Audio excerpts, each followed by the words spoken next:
This is Matt, and this will be a video on how to download CCleaner, the popular computer cleaning tool. So I'm right here on the download page. You can find it at ccleaner.com/ccleaner/download. Now that's quite a long URL. I will put that link in the video description, so you can just click on that link and wind up here, and you won't need to search or anything like that. So you can see some of the pricing options, some of the different options right here. There's currently a 30-day money-back guarantee, which is a pretty good deal.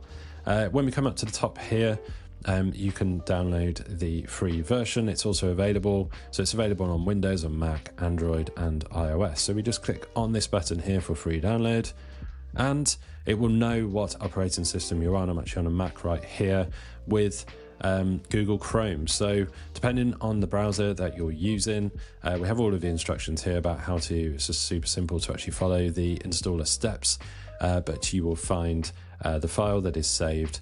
Like I say, depending on what browser you've got and depending on where your downloads folder is, you will install from there. So like I say, mine will be in the downloads folder as I have a Mac. Hopefully you found this video on how to download CCleaner useful. If you have, drop this video a like and subscribe to the channel for more videos just like this.